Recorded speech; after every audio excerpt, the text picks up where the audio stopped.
Aleikum, warahmatullahi wabarakatuh es el saludo de los musulmanes, que significa que la paz y las bendiciones de Alá estén contigo. Así es como, ¿me equivoco? Es No, el no, está bien. significado. Sí. Ujú. Así es como nos saludamos los musulmanes antes de decirnos, hola, ¿cómo estás? Siempre nos dedicamos, ¿verdad?, a la bendición de Dios con nosotros. Gracias por estar con nosotros. Perdón por este contratiempo en vivo de las luces, no me di cuenta, me estaba haciendo un poquito de daño en la vista, pero alhamdulillah, ya lo arreglé. ¿Cómo estás, maestra Mina? Bien, alhamdulillah, bien, alhamdulillah.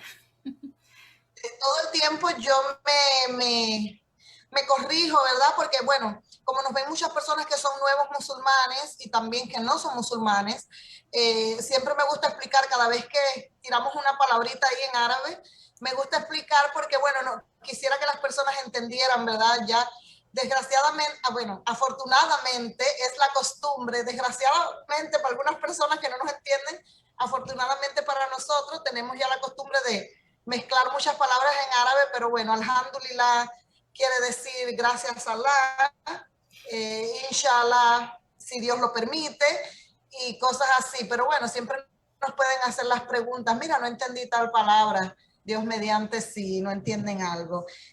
Para empezar, maestra Mina, tú eres uruguayo de nacimiento, ¿verdad? Sí.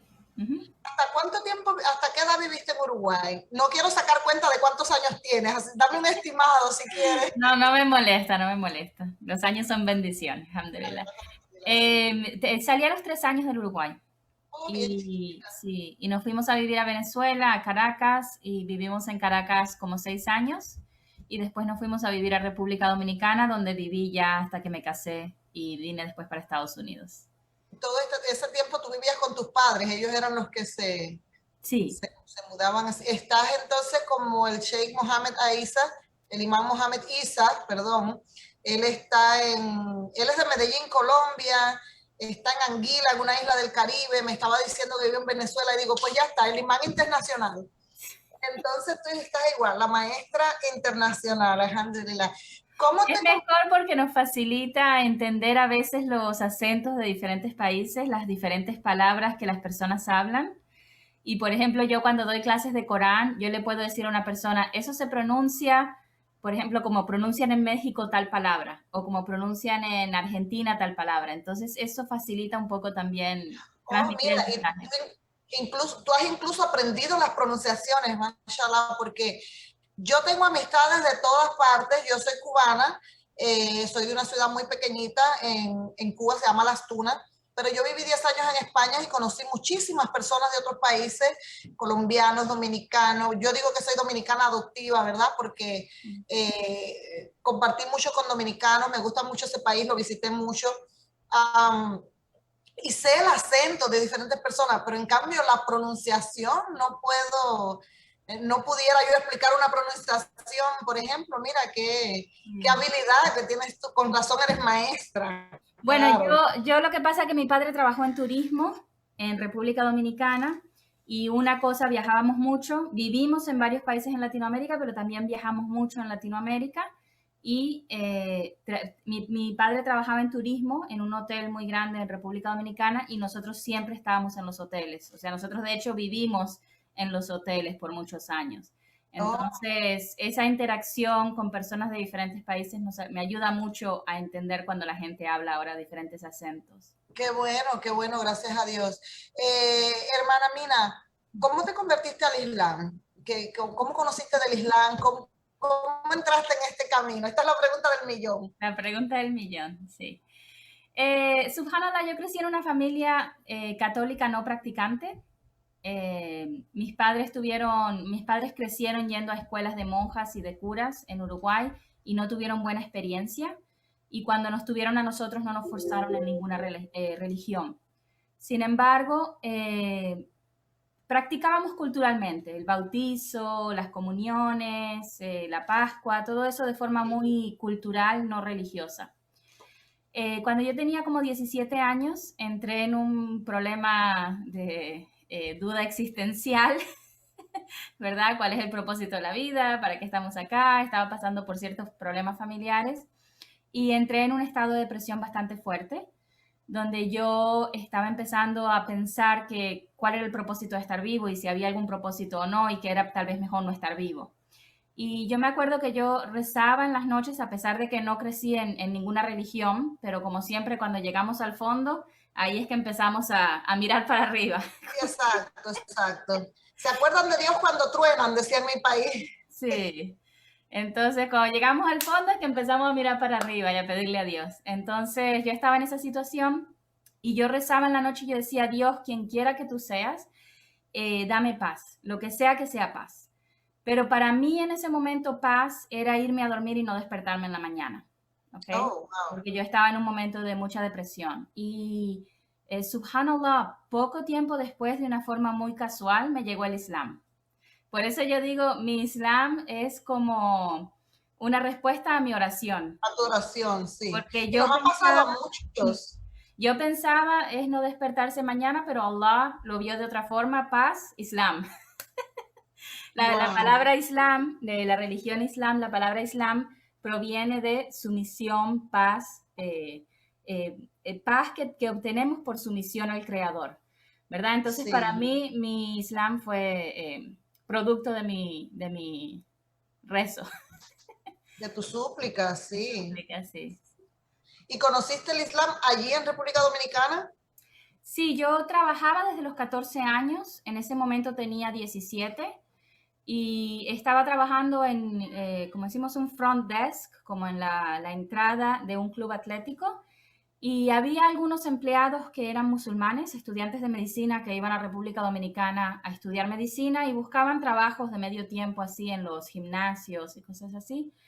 Y había un compañero de trabajo que era musulmán y una vez estábamos entre compañeros de trabajo haciendo broma y él me dijo, ¿qué tú estudias en la universidad? Yo le dije, bueno, yo estoy en el último año de preparatoria, de bachillerato, yo no estoy en la universidad, pero yo quiero ser periodista. Y él me dijo, no me hables. Y yo le dije, ¿por qué? Y me dice, todos los periodistas odian a los musulmanes, todos los periodistas hablan mal de los musulmanes, y yo no sabía lo que era un musulmán. Pero yo dije, yo no voy a ser así, yo soy una persona respetuosa. Me dijo, no me hables más, no me hables más. Y yo para probarle a él que yo no era una persona ignorante, irrespetuosa, yo me puse a estudiar el Islam. Y subhanallah, cuando yo empecé a estudiar el Islam, a leer del Islam, me respondió preguntas que tuve toda mi vida sobre quién era Dios, quién era Jesús, el propósito de la vida, todo eso me aclaró muchas preguntas que tenía. Y yo siempre lo describo de esta forma. Yo estaba pasando por un momento que yo sentía que el mundo se me estaba cerrando así arriba y yo empecé a estudiar del Islam y se me expandió.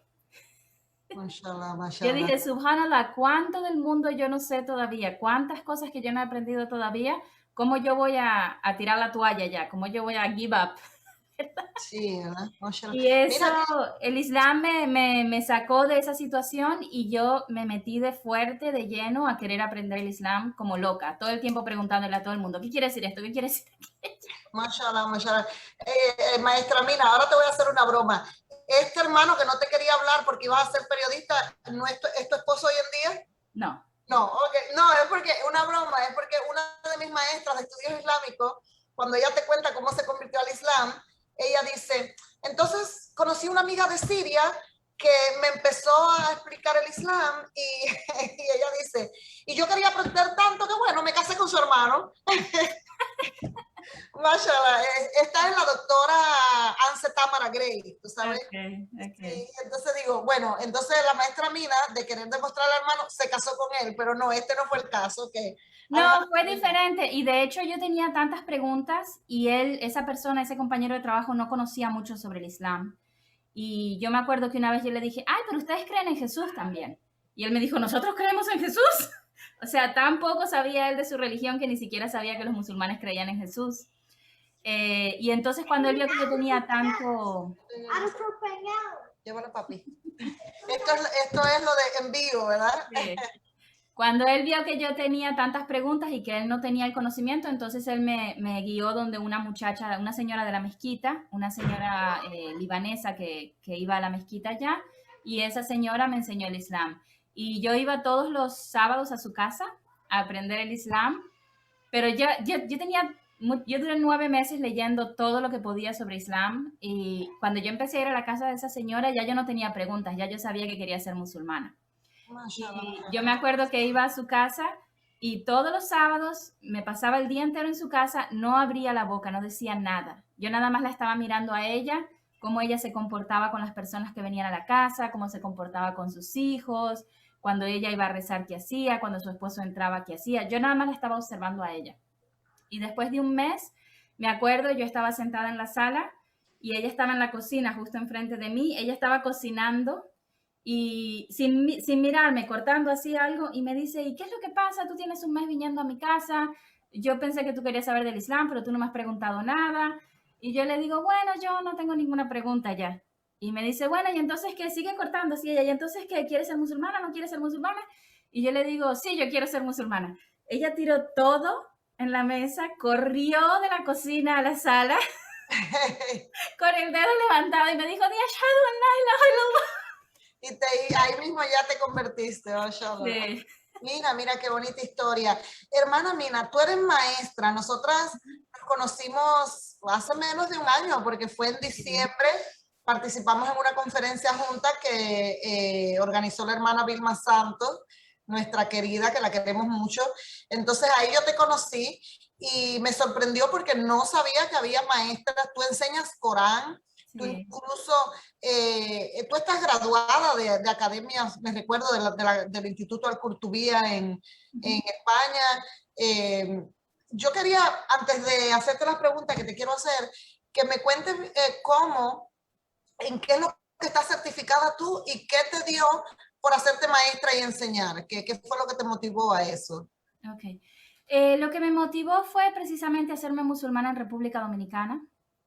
Cuando yo me hice musulmana tenía 18 años, vivía en República Dominicana, yo me hice musulmana a principios del año 2000, o sea que el Internet todavía no era, sobre todo en el Caribe, no era algo muy grande, no era algo que todo el mundo tenía acceso.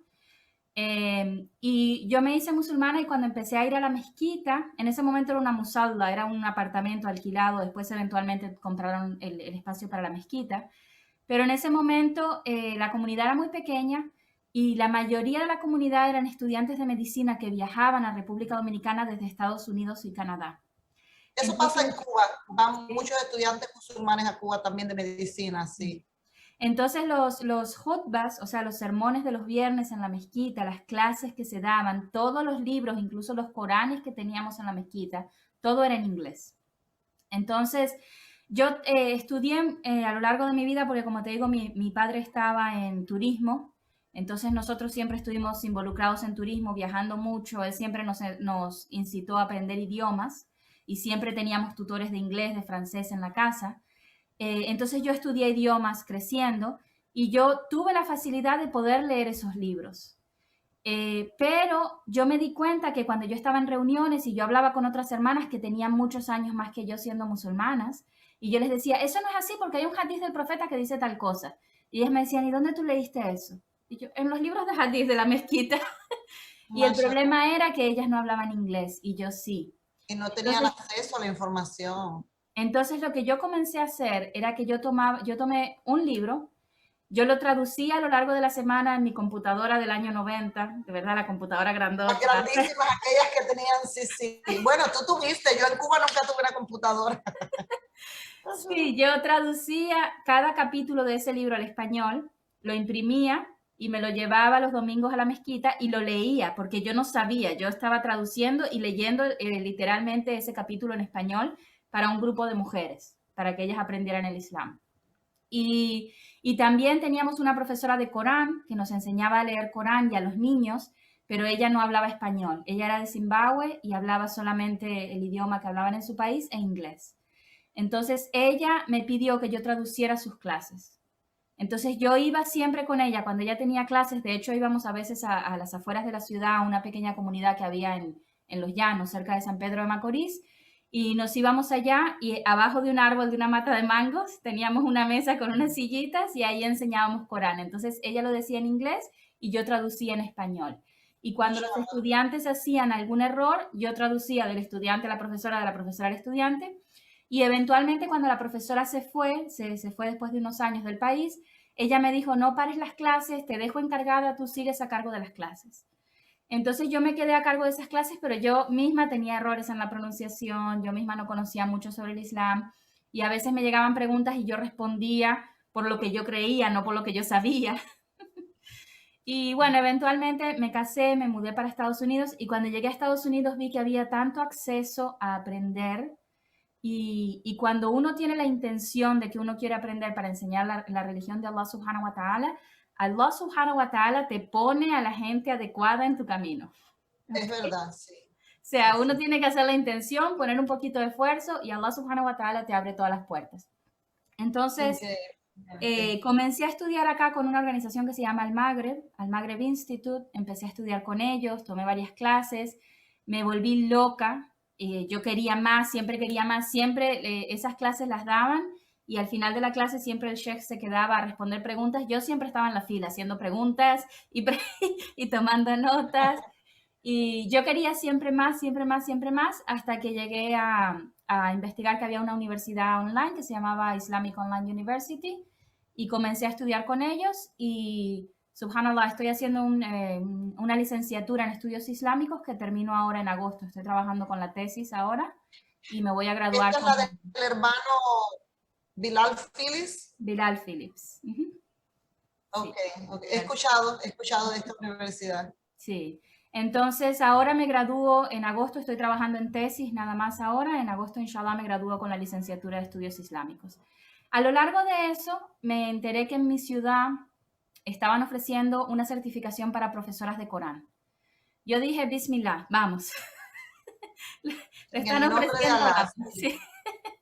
Y fui y obviamente empecé a tomar la clase, cometí algunos errores, la profesora me encantó porque la profesora me empezó a explicar, cuando yo cometía errores yo le decía, bueno, eso es porque yo soy convertida y yo no voy a leer el Corán como ustedes que son árabes. Y ella me decía, eso no es verdad, porque el Corán fue enviado para todo el mundo, no solamente para los árabes, fue enviado para todo el mundo. Y me dijo, el Corán fue enviado para ti también, aunque tú no hables árabe. Y esa fue la primera vez que alguien me lo puso de esa forma, como que me abrió la mente y ella me decía, los sonidos árabes provienen de músculos y órganos que están en la garganta, en la boca, en la cavidad nasal. Todos tenemos los mismos músculos y los mismos órganos. Entonces todos podemos producir esos sonidos. Ahora, si alguna vez nunca hemos utilizado un músculo, tal vez tenemos que ejercitar y practicar para que nos salga. Pero no es que sea imposible, es que tenemos que practicar con alguien que nos enseñe. Entonces yo comencé a tomar clases con ella. El curso terminó como a los 3 meses. Yo no me certifiqué en ese momento porque no estaba lista, pero ella se dio cuenta que había mucha necesidad y ella misma me dijo, sería muy bueno que tú que hablas español puedas enseñar a las personas a leer Corán correctamente. Entonces ella trabajó conmigo 1 año y medio fuertemente ayudándome y mandándome con tutoras, amigas de ellas que no me cobraron nunca. Siempre me invitaban a su casa, trabajaban conmigo con ciertas letras cada una para que yo mejorara esa letra. Y después de aproximadamente 2 años así, volví a tomar el curso y esa vez tomé el examen y me certifiqué. Eso es una certificación que se dio acá en Estados Unidos, pero que es a través del Sheikh Mohammed Farouk Al-Rai, que vive en Riyadh, en Saudi Arabia. Y esta organización que da la certificación para este programa que se llama Qaida Nurania, es la única organización en Arabia Saudita que los profesores certificados tienen permiso de enseñar en Masjid al-Nabawi, en la mezquita del profeta. O sea que, inshallah, yo le dije a mi esposo, nos vamos a vivir a Medina porque me voy a enseñar en la mezquita. Sí, sí, ya puede, ya una gran certificación, es una buena certificación. Después conocí al Sheikh Mohammed Idrisi porque enseñando a través de esta metodología que se llama... Este es el de España, el español, ¿verdad? A través de enseñar la metodología que aprendí con el Sheikh en Arabia Saudita, que es como le enseñan incluso a los niños árabes a leer Corán, me di cuenta que hay algunas cosas que ellos toman por asumido que el estudiante sabe, que los latinos no lo toman tan fácil, que los latinos necesitan más explicación. Entonces, enseñando, estaba dándome cuenta que a las personas que hablan español algunas cosas se les hace más difíciles. Y entonces escuché del Sheikh Idrisi en España y me contacté con él y le expliqué que estoy certificada con la metodología Qaida Nurania y que estoy teniendo estos problemas con las personas hispanas, que él me recomienda. Y él me dijo que él anteriormente estaba certificado con la misma certificación de Qaeda Nurania y que vio los mismos problemas con las personas de habla hispana y que por eso él creó su propia metodología para enseñarle a las personas que hablan español a leer el Corán. Eso, él tiene un libro, lo tenía acá a mano, acá está. Él creó un libro que se llama Al-Qurtubiyya, en honor Que lo tengo a yo y Córdoba, nunca me pude presentar a la clase. en honor a Córdoba, por eso tiene la mezquita de Córdoba ahí, en honor a la época en que los musulmanes estuvieron en España, y es un libro que enseña desde el alifato, que es el alfabeto árabe, cómo leer el Corán. ¿Okay? Comienza con el alifato, con las letras en árabe, y termina ya con la primera sura del Corán, que es Sura al-Fatiha. Entonces se supone que la persona que hace este curso puede empezar desde cero y llegar ya a que cuando terminan este libro comienzan a leer el Corán. Entonces él estaba dando una certificación y yo dije otra vez Bismillah, Bismillah, vamos. Y tomé el curso y la clase con él, el examen, y también él me certificó como profesora de Corán, o sea que tengo las 2 certificaciones. Porque, y siempre lo has hecho con la intención de enseñar a los demás, que es una noble acción y que Alá te recompense por esto.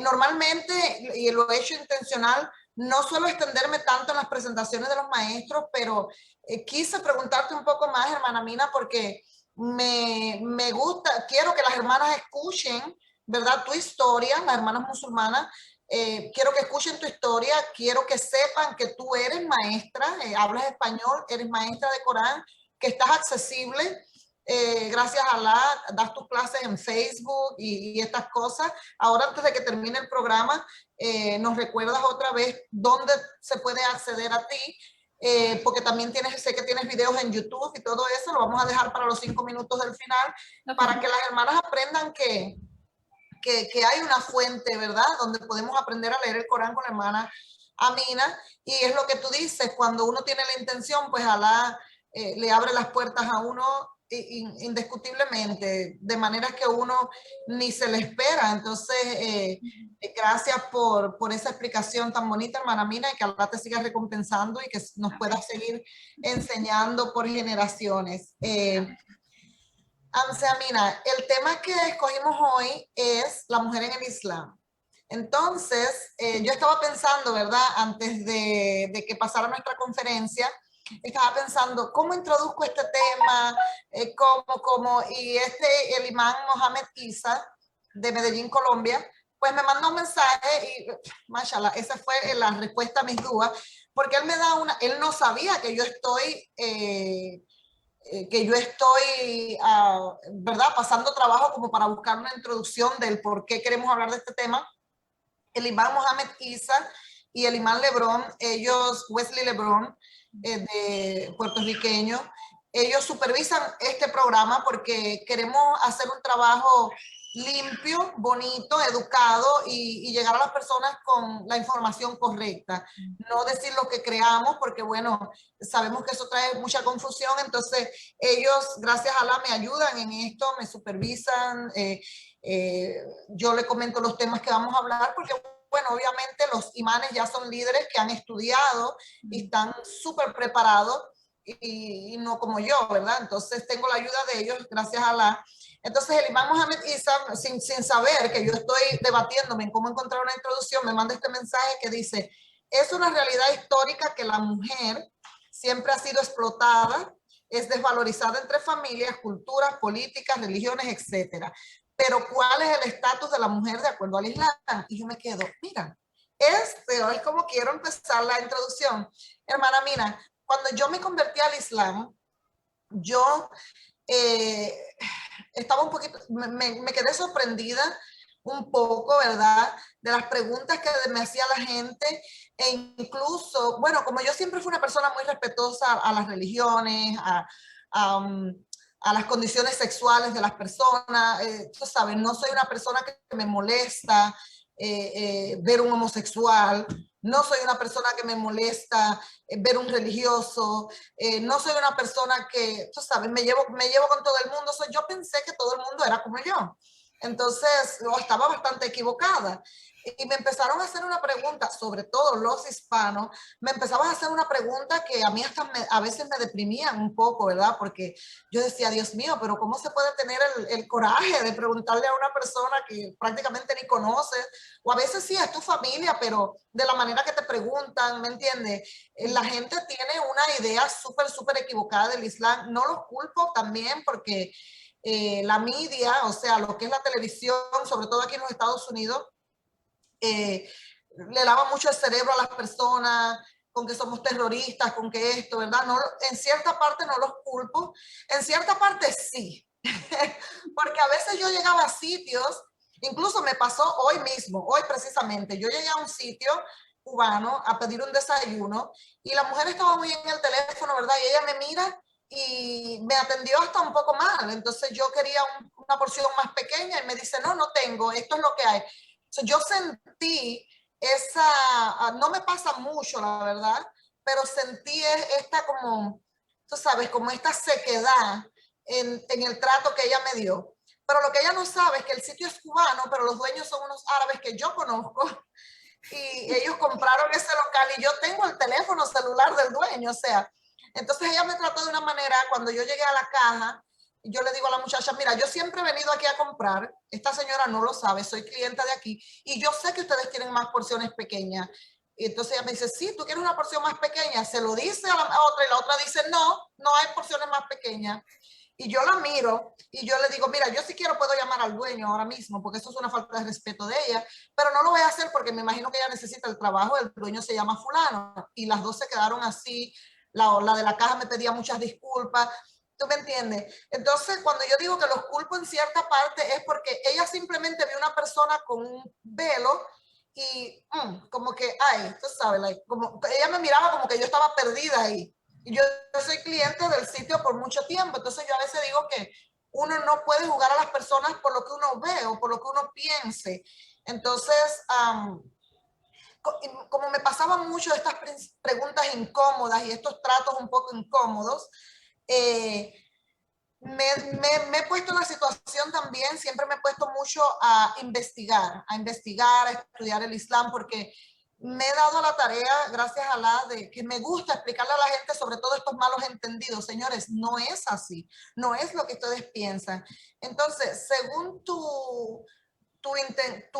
conocimientos islámicos, como musulmana tantos años, como maestra, ¿cómo tú nos podías dar una explicación simple, verdad? Sin enredar mucho a la gente, pero ¿cuál es el estatus de la mujer de acuerdo al Islam? ¿Es algo tan malo como la gente piensa? Porque a mí me gustaría ayudar también, tú sabes, a las familias de personas musulmanas. Hay muchos convertidos que sus familias no son musulmanes.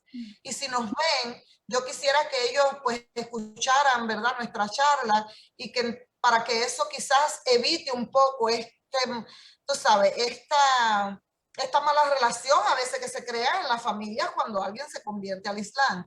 Entonces, vamos a romper este hielo, Anseamina. Yo te digo Anse porque es una palabra de Siria que significa maestra, que me gusta esa palabra. ¿Cuál es el estatus de la mujer de acuerdo al Islam? Bueno, primero que nada, el Islam no hace diferencia ni de género, ni de raza, ni de cultura en lo que tiene que ver la relación del ser humano con Allah subhanahu wa ta'ala. ¿Ok? O sea, un hombre no es mejor que una mujer ante Allah subhanahu wa ta'ala. Una persona blanca no es mejor que una persona de color ante Allah subhanahu wa ta'ala. Una persona que habla inglés no es mejor que una persona que habla árabe o que una persona que habla cualquier otro idioma ante Allah subhanahu wa ta'ala. ¿Ok? Entonces, nuestro estatus en relación a Allah es el mismo para todo el mundo. Lo único que diferencia a una persona de otra, como dice el hadith del profeta Muhammad, sallallahu alaihi wasallam, es la piedad. ¿Quién es más piadoso que otro? ¿Ok? Puede ser que una persona sea una persona pobre, puede ser que una persona sea un esclavo, pero es más piadoso que un millonario que tiene todo el poder del mundo, ¿verdad? Entonces, esa persona ante Allah tiene un estatus más elevado que la otra. Entonces, lo que es... Anseamina. Un hadith del profeta es un dicho, algo que el profeta nos decía para que el profeta Mohammed, que la paz sea con él, era algo que él nos decía para que aprendiéramos de eso, ¿verdad? O sea, yo diría, como diríamos los cubanos, sus dichos. Ok. Un hadith puede ser, sí, los dichos en general. Algunos hadith recolectan las acciones del profeta. Sí, algunos también son sus acciones o dichos del profeta. Entonces, él nos dijo, una persona no es mejor que otra ante Allah, excepto en piedad. ¿Okay? Lo único que diferencia a una persona de otra es su piedad. O sea, si creen en Dios, si hacen obras de bien, si rezan, si dan caridad. Eso es lo que le da estatus a una persona ante los ojos de Allah subhanahu wa ta'ala. ¿Okay? Ahora, el problema es que el Islam no es solamente una religión como nosotros conocemos religión cuando venimos del cristianismo, del judaísmo, ¿verdad? No es solamente una religión, el Islam es una forma de vida. El Islam abarca todos los aspectos de nuestra vida, no solamente el aspecto religioso, sino el aspecto social, el aspecto económico, el aspecto, por ejemplo, de nuestra higiene, de nuestro cuidado a nuestros padres, a nuestros hijos, etc. ¿Okay? Dietético, cómo comer. Todo, cómo nos hacíamos. O sea, cuando yo digo un estilo de vida es el Islam nos enseña hasta cuándo debemos cepillarnos los dientes. ¿Ok? Sí, sí. Okay, o sea, hasta la cosa más mínima. Entonces, dentro de esa estructura social que es parte del Islam, está lo que viene siendo los derechos de un hombre, los derechos de una mujer dentro de la sociedad, las obligaciones de un hombre, las obligaciones de la mujer. ¿Ok? Por la situación en la que vivimos y por todos estos movimientos feministas y por todos estos movimientos de la mujer es igual que el hombre, etcétera, atacan mucho a la mujer musulmana porque el Islam le da lugar a la mujer musulmana como que su lugar más importante es la casa y atender a sus hijos. ¿Okay? Entonces, por eso mucha gente ataca al Islam. Ahora, podemos hablar de esto por horas, es un poco difícil hacerlo en un corto tiempo, pero el Islam le da muchísimos derechos a la mujer. ¿Okay? El Islam no solamente dice la mujer está encerrada en su casa y ya. La mujer se considera que su bendición más grande es dedicarse a su casa y a sus hijos, pero si ella quiere trabajar, puede trabajar. ¿Okay? Y si ella trabaja, ella no tiene obligación de utilizar el dinero que ella gana para los gastos de la familia, porque eso es una obligación del hombre. ¿Okay? Ahora, si ella quiere ayudar, si ella quiere mejorar la vida de su familia, que puedan mudarse a un sector más, a un mejor sector, a un lugar que tiene mejores escuelas, ella puede ayudar. Pero no es una obligación de la mujer, eso no cae sobre los hombros de la mujer, eso cae sobre los hombros del hombre, del esposo. ¿Okay? ¿Qué cae sobre los hombros de la mujer más que nada? Es el cuidado de los hijos. ¿Okay? Y el Islam, eso es la base, eso es lo fundamental. El Islam da espacio en lo que son las leyes islámicas para que una persona o una pareja tome una decisión diferente entre ellos. ¿Okay? Por ejemplo, ahora no me sale el nombre. Ibn Masud. Ibn Masud fue un sahaba, un compañero del profeta. Ibn Masud se dedicó toda su vida a estar junto al profeta, aprendiendo el Islam, y después que el profeta murió, él se dedicó a hacer da'wah, a enseñar el Islam, a enseñar lo que él había aprendido. Él se dedicó toda su vida a memorizar el Corán, a aprender lo que es tafsir, lo que es la explicación del Corán, a predicar el Islam, etc. Él se dedicó toda su vida a eso y no trabajó. ¿Por qué no trabajó? Porque su esposa venía de una familia de dinero y ellos, entre ellos dos, acordaron que ella lo iba a mantener a él para que él se dedicara a enseñar el Islam. ¿Ok? Entonces, a pesar de que el Islam tiene estas reglas, no es estricto. El Islam es muy flexible y uno puede tomar una decisión entre uno y su esposo que funcione mejor para uno. Por ejemplo, yo conozco hermanas que tienen posgrados, que tienen estudios muy avanzados y que pueden conseguir un muy buen trabajo y que tal vez su esposo apenas si terminó el high school, la preparatoria, ¿verdad? Entonces, claro, ella puede conseguir un mejor trabajo que el esposo. Entonces ellos deciden, tú trabajas, yo me quedo en la casa con los niños. De decisión de la pareja, eso está bien, ¿ok? El Islam pone las pautas para que si hay una disputa, si hay una pelea, ¿verdad? Entre el esposo y la esposa, entonces nos vamos a lo básico. ¿Qué es lo básico? Tú trabajas y yo me quedo en la casa, ¿ok? Entonces las personas que atacan el Islam normalmente lo atacan porque lo ven, dicen es una religión machista, pero es por falta de conocimiento, por no entender. El Islam dice que la mujer, ¿verdad? El profeta sallallahu alaihi wasallam dijo, para dar un poco de lo que es la historia antes, antes de la llegada del profeta Muhammad en la península arábica, los hombres se sentían avergonzados cuando su esposa daba a luz a una niña. Una hija hembra, esto lo estudié en historia yo. Sí. Ellos solamente querían varones y creían que ese era su orgullo, y tener una niña era una vergüenza.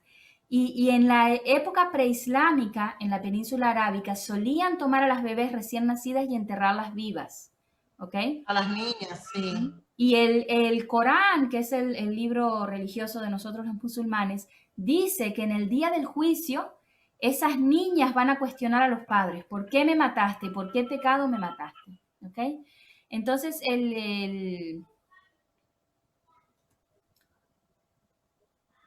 ok, parece que se cortó un momento.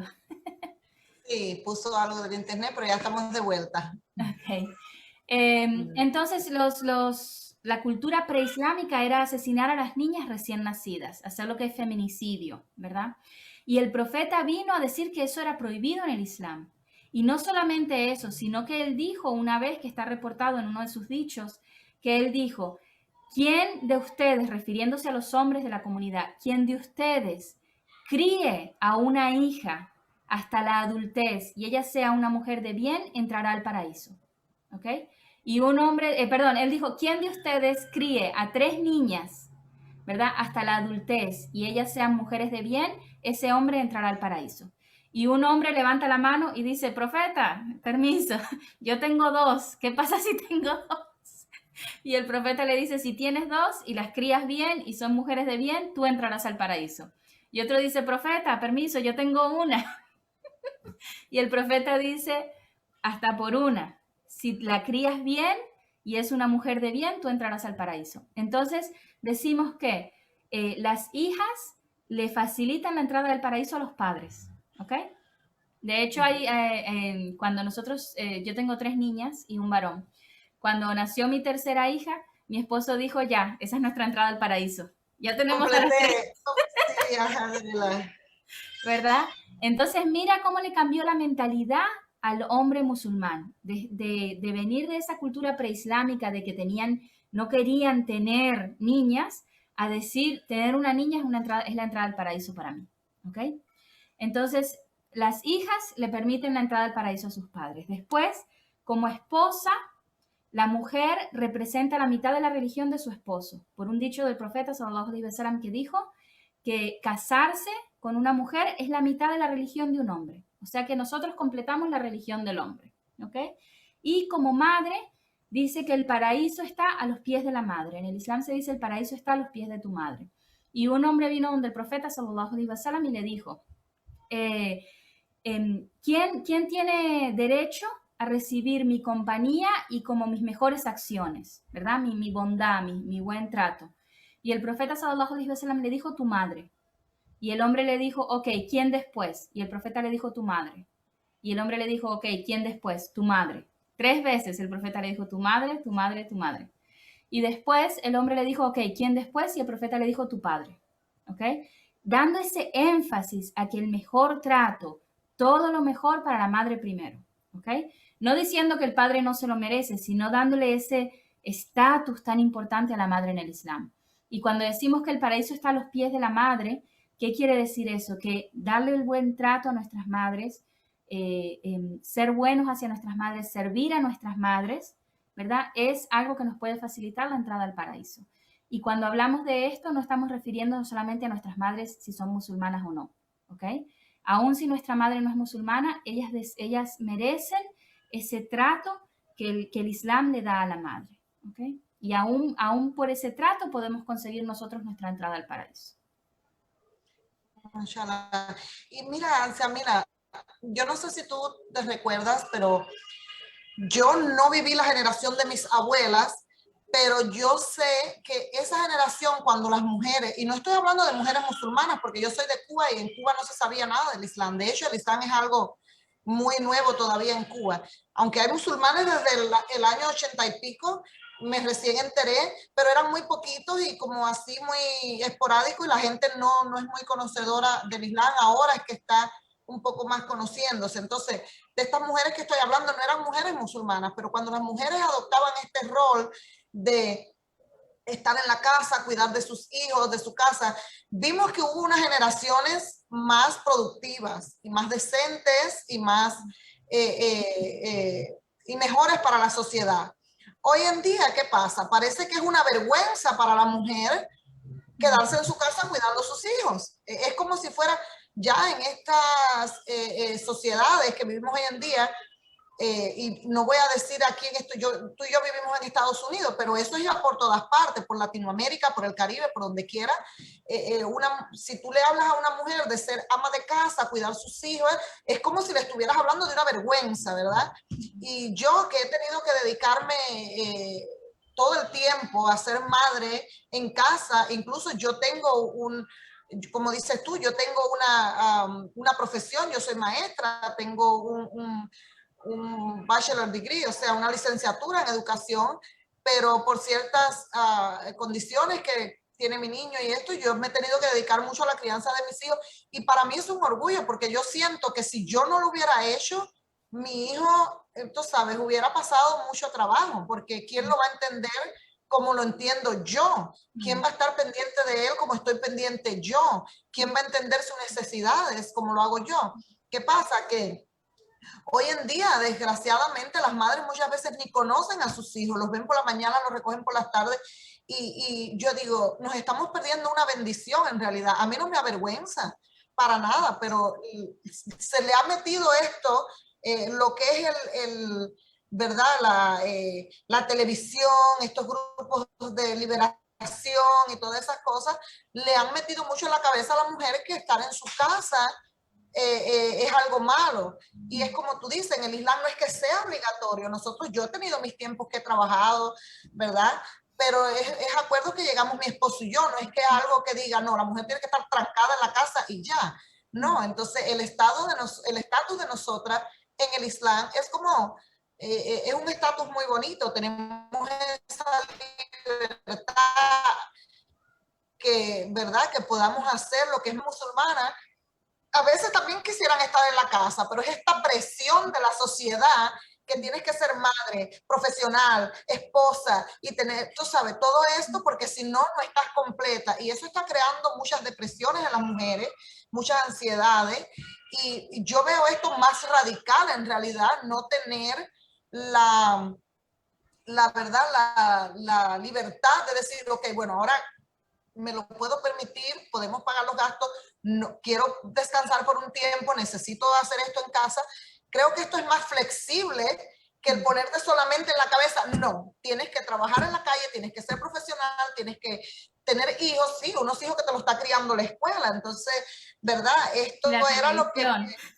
Exacto. Esto era lo que quería abordar contigo, que en realidad nosotras, el estatus de la mujer en el Islam no es algo como carcelario.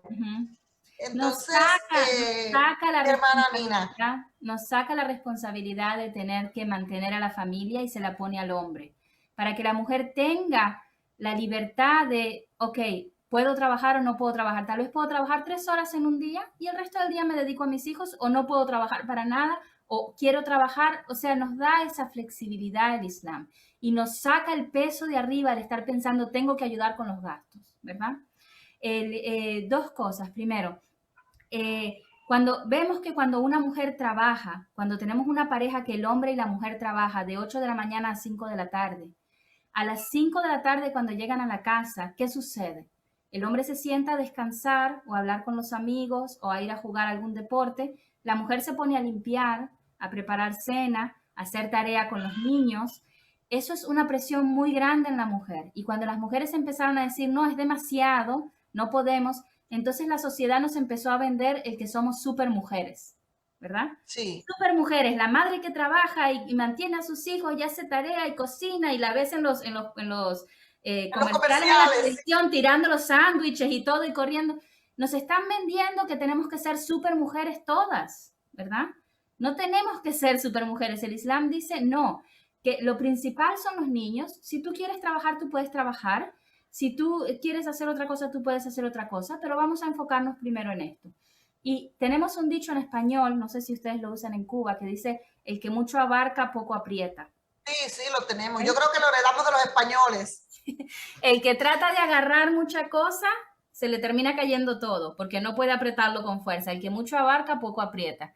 Y cuando la mujer hace eso, trabajar, querer tener una profesión muy avanzada, subiendo en profesión, subiendo en su estatus en el trabajo, y ser la mejor madre, y ser la mejor esposa, y ser la mejor amiga, y ser la mejor hija, entonces estamos abarcando mucho y algo se nos va a caer.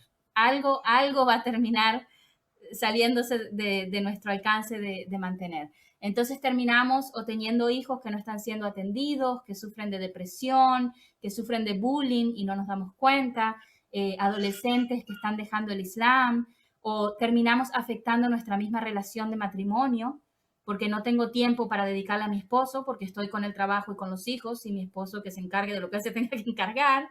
Entonces, algo, como decimos en inglés, something's gotta give, ¿verdad? Algo va a terminar cayéndosenos de las manos. No podemos abarcar todo, no somos todas supermujeres. Por eso el Islam nos pone ese enfoque, que es lo principal.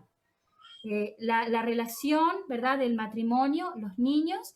Si ella quiere trabajar, ella puede trabajar, pero ella no va a tener la presión de que yo tengo que trabajar porque tengo que llegar a un nivel más alto, porque si no, no valgo nada como ser humano. Si no tengo un nivel alto, si no llego a ser CEO y a ganar tanta cantidad de dinero, ¿verdad? Y para que la mujer se le apacigüe su necesidad de tener su dinero propio, el Islam le asigna su dinero propio. Es parte de los derechos de la mujer musulmana que el esposo mantenga a la familia y que el esposo le dé cierta cantidad de dinero para sus necesidades, de acuerdo a lo que él gana.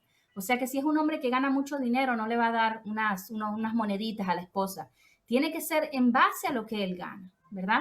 Entonces, así la mujer siente, ok, tengo mi dinero propio con lo que yo decido que voy a hacer y no tengo esa presión de que debo salir a trabajar a la calle.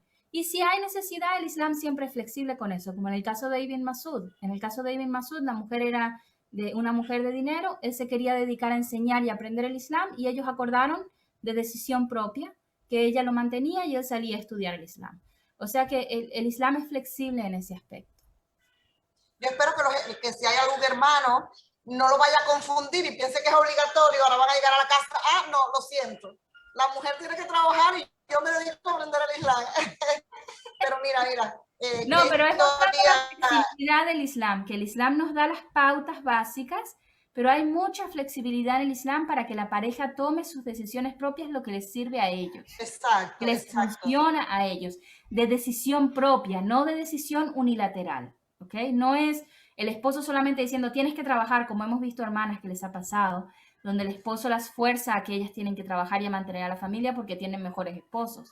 Yo conozco hermanas que me han contactado y me han dicho, mi esposo me fuerza a trabajar y él no trabaja y cuando yo llego a la casa igual tengo que mantener y cuidar a los niños. Yo le digo, eso es una forma de abuso porque eso no es tu obligación mantener a los niños, mantener a la casa. Esa es su obligación. Y si él te está mandando a ti a hacer ese trabajo y ustedes por decisión propia lo deciden, él tiene entonces que ayudarte con tus obligaciones en la casa.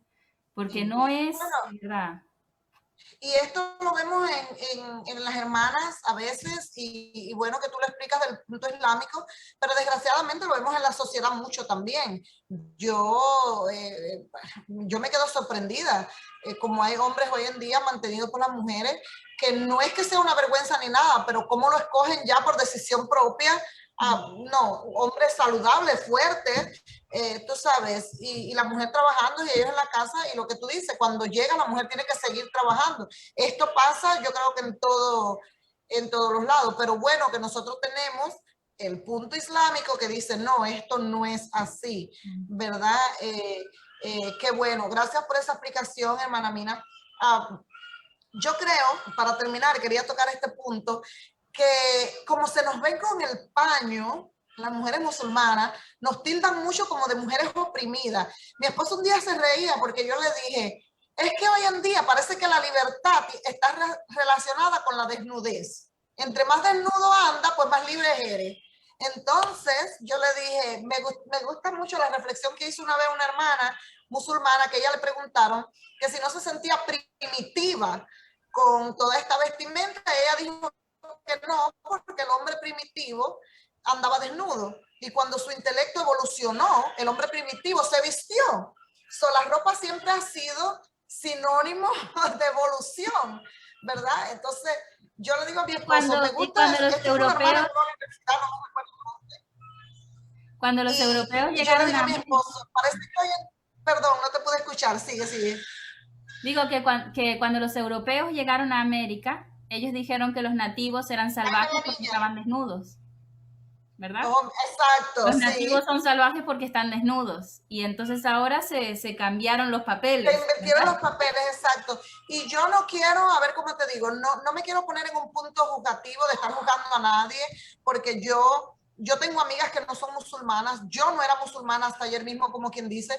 A veces salimos y ellas como que se sienten, ay, me tengo que vestir porque voy a salir con alguien. Yo le digo, mira, no, tú siéntete cómoda. No es que tengo amigas que andan, dame un segundo, no es que tengo amigas que andan desnudas en la calle, pero bueno, ellas se ponen, ellas se ponen ropa sin mangas y eso. Mami, yo le dije, ya lo andan con ropa sin mangas y esto, y no quiero que se sientan cohibidas porque andan conmigo, porque a mí no me molesta. Si tú andas con una blusa sin manga, con un short, vamos a un parque a llevar los niños, pues está bien, ¿no? ¿Tú me entiendes? Yo no soy así de radical, y mis amigas pues se sienten bien cómodas conmigo y yo bien cómodas con ellas. No quiero, no es que quiero tocar, me quiero volver, ¿verdad?, juzgativa, sino que yo siento como que, pues entre menos, como digo, entre más desnudo andas, pues más libre eres.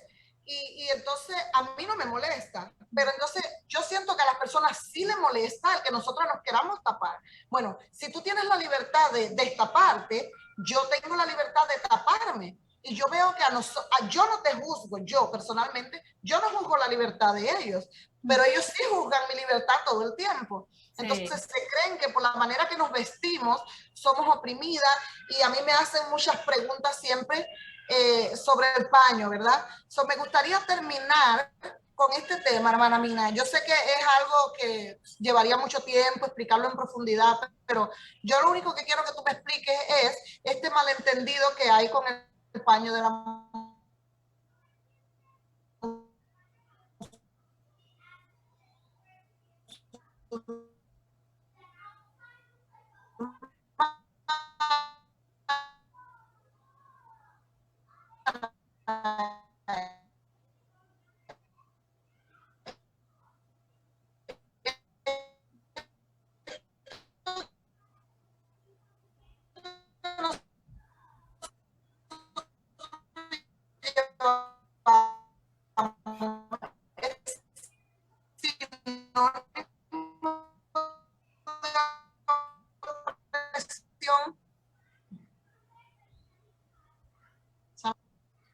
¿Me escuchas?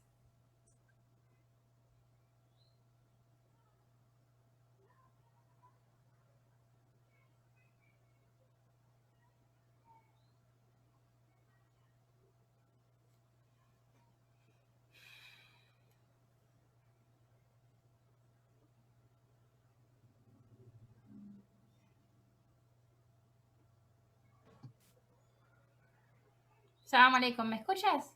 Aleikum salam, sí, perdón, es que te dije, la conexión aquí a internet está un poco mala hoy, pero te estaba terminando con la última pregunta de que si el paño que nosotras traemos es sinónimo de opresión.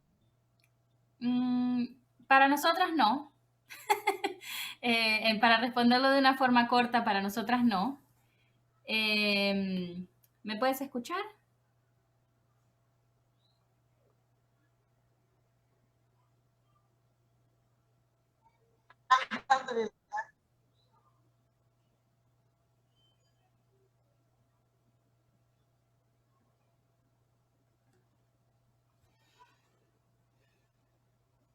Sí, sí, alhamdulillah. Ok, otra vez. Yo creo que vamos a tener que hacer una segunda parte, hermanina, porque Sí. el internet no nos está colaborando mucho. Sí. Para responder de forma rápida, para nosotros no es opresión. Es un requerimiento en el Islam para la mujer, en el Corán está prescrito que la mujer debe cubrirse. Y el profeta sallallahu alaihi wasallam, cuando le preguntaron cuáles eran las partes que la mujer debía cubrir, él dijo todas excepto las manos y la cara, ¿okay? Lo que quiere decir que todo el cuerpo. Y después tenemos, por ejemplo, otras hermanas como yo que cubrimos la cara, y eso es en base a una práctica que se usó en la época del profeta Muhammad, que sus esposas cubrían sus caras también. Espero, inshallah, que me puedas escuchar. Está como frisada la conexión. Bueno, inshallah continúo. Entonces, para nosotros no es opresión. Existe que en algunos países islámicos se forza a la mujer a usar el velo. Y esto no es algo que debe ser forzado. Esto es algo que Allah subhanahu wa ta'ala se lo prescribe a la mujer musulmana. Y la mujer musulmana debe hacerlo por Allah subhanahu wa ta'ala, no porque su esposo o el país donde vive la forcen a hacerlo. Sabemos que pasan, hay hombres que se casan a veces incluso con mujeres no musulmanas y quieren forzar a su esposa a cubrirse. Sabemos que pasan en algunos países que es obligatorio para la mujer salir cubierta a la calle. Entonces hay muchas mujeres que lo hacen no por convicción, sino porque son forzadas a hacerlo. En ese caso se podría considerar un tipo de opresión. Ahora, para nosotras que vivimos en un país no islámico, que no estamos siendo forzadas a hacerlo, que lo hacemos por convicción, por decisión propia, por agradar a Allah subhanahu wa ta'ala, no por agradar a ningún ser humano, entonces para nosotras no lo vemos como opresión. Y bueno, como te digo, lamentablemente lo que pasa en algunos países no lo podemos tapar con un dedo y decir no pasa. Son cosas que pasan culturalmente. Pero islámicamente esto la mujer lo debe hacer por convicción, de la misma forma como una persona reza 5 veces al día, como una persona da caridad, su intención debe ser de hacerlo por Allah subhanahu wa ta'ala, no porque la están forzando, ni porque quiere caer en un grupo, ni porque quiere que la gente piense que es muy religiosa, ni nada así, debe ser siempre por Allah subhanahu wa ta'ala. Sí, gracias por esa explicación, hermana Mina. Te iba a preguntar lo de el que tienes tú en la cara, que le llamamos en árabe niqab, pero bueno, ya tú me diste la explicación que es una práctica que era habitual en la época del profeta Muhammad, que sus esposas se tapaban la cara y por eso tú decidiste usarlo, ¿verdad? Sí, sabes que muchas personas, sobre todo que quieren atacar a la mujer y al velo en el Islam, dicen dos cosas. A veces dicen el hijab no fue prescrito para las mujeres musulmanas, solamente fue prescrito para las esposas del profeta y el niqab no existe en el Islam. Las personas que quieren atacar el Islam dicen eso. El hijab quiere decir el velo, nosotros llamamos velo. Una explicación, y yo la sé que no nos queda mucho tiempo, la voy a tratar de hacer cortita. Hay varias cosas. Esto sale de una persona que no conoce el Islam, que nunca ha hecho estudios islámicos y que no sabe de lo que está hablando. ¿Okay? ¿Por qué? Lo que nosotros le llamamos al velo hijab, culturalmente en nuestra época. En la época del profeta Muhammad, hijab era una cortina que debían tener las esposas del profeta cuando venía alguien a visitar al profeta, cuando venía alguna delegación, alguna persona a visitar al profeta en la casa del profeta, ellas debían ponerse atrás de una cortina que se traduce hijab como cortina o cubierta. ¿Okay? Cubierta, exacto. Cortina. Entonces, eso dice el Corán, el hijab está prescrito para las esposas del profeta. Pero el hijab no el velo, sino esa división entre ellas y personas que entraban en la casa. ¿Okay? Ahora, unos versos más abajo habla del jimar. El jimar es lo que es el velo, ¿ok? Es lo que es el velo. Ahora, las mujeres en la época preislámica en Arabia Saudita o en la península arábica, porque Arabia Saudita no se llamaba Arabia Saudita en ese momento, pero en la península arábica, en la época preislámica, las mujeres utilizaban algo llamado jimar. El jimar se lo ponían de acá, era un velo que iba de la cabeza para atrás, cayendo largo hasta atrás y que dejaban el cuello y el pecho descubierto. ¿Okay? Eso era el jimar en la época preislámica. El verso que desciende en el Corán, diciendo a la mujer que se cubra, dice, oh profeta, dile a tus esposas y a las esposas y a las mujeres de los creyentes, o sea, a las mujeres musulmanas, que jalen su jimar y se cubran el pecho y el cuello. O sea, el velo que ya están usando, que utilicen lo que sobra y se cubran el cuello y el pecho. Por eso sabemos que es una prescripción usar el velo cubriendo toda esta parte. ¿Okay? Ese es el velo correcto islámicamente. Y Aisha, radiyallahu anha, la esposa del profeta Muhammad, dijo que Allah subhanahu wa ta'ala, que Allah bendiga a las mujeres de Medina, porque cuando el verso del jimar descendió, ellas tomaron su jimar y taparon su cara, solamente dejando un ojo afuera. O sea, ellas se taparon así, solamente un ojo para poder ver, ¿ok?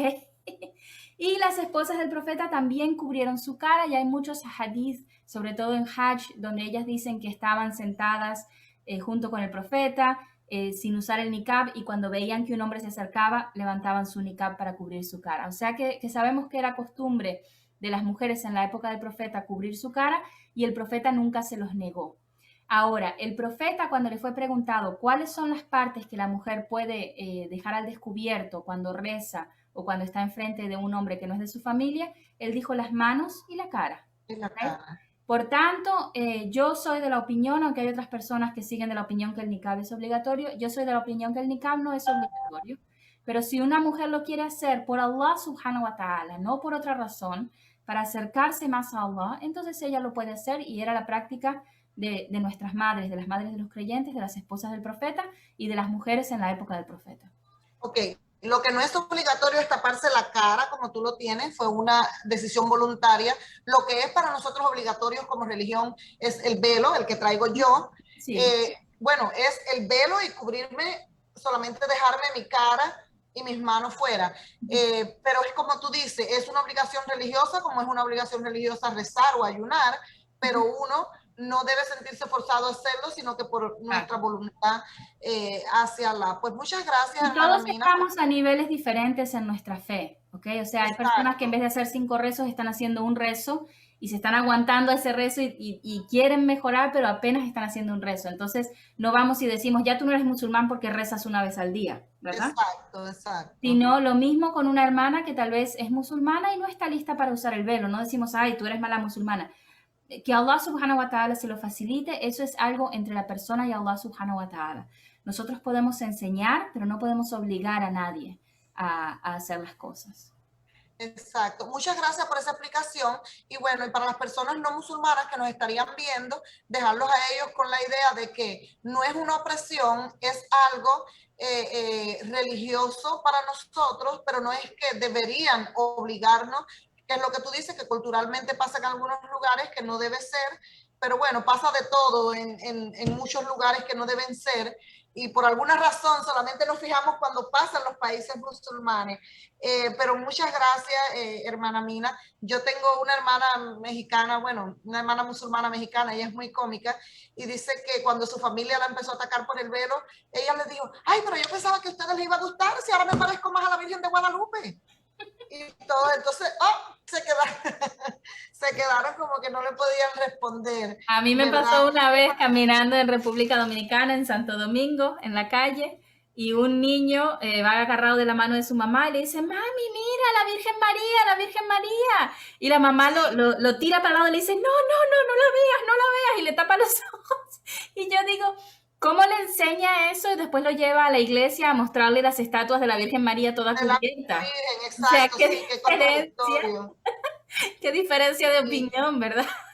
Tuve una amiga que también me dijo que le preguntó a un niño, creo en Puerto Rico, ay, ¿usted es María, la madre de Jesús? Y ella le dijo, no, pero dice que los padres más bien sonrieron, los padres no fueron tan, ¿verdad?, tan radicales así, pero sí nos hacen unas preguntas graciosas muchas veces.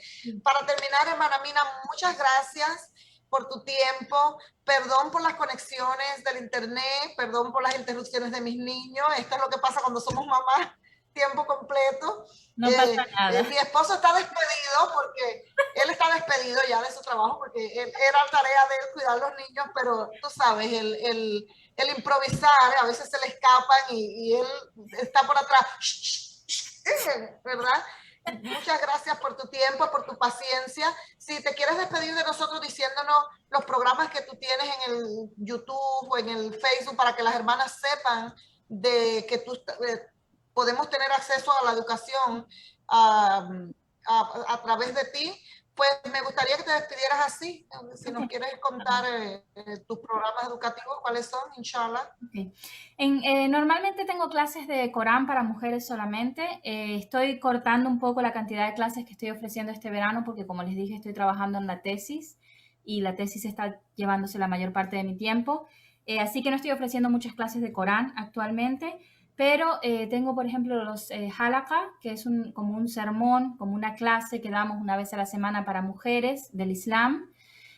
A veces hablamos temas muy femeninos como periodos menstruales, embarazos, ¿verdad? Mujeres de la historia de la vida del profeta. Y a veces hablamos de temas generales como el rezo, qué es ser un buen musulmán, la intención, o sea, temas bastante variados. Eso es en mi grupo de Facebook, se llama Clases con Amina, y es un grupo privado solo para mujeres, así que tienen que solicitar acceso para entrar. Fuera de eso, tengo un canal en YouTube también llamado Clases con Amina, donde comparto clases para principiantes de lectura de Corán, de clases intermedias como reglas de tajwid, pronunciación, recitación del Corán, y donde estoy subiendo algunos de los halakas de los que hablamos a veces en Facebook. A veces, si no es un tema muy privado, muy personal, muy femenino, tratamos de compartirlo para que otras personas se beneficien. Así que pueden ir a Facebook o YouTube, Clases con Amina. Oh, pues mira, muy bien. Muchas gracias, Ansiamina, que Allah te recompense. Gracias por tu paciencia. No, gracias a ti por invitarme, Aliuska. Sé que estás ocupada y inshallah que Allah subhanahu wa ta'ala te facilite todo.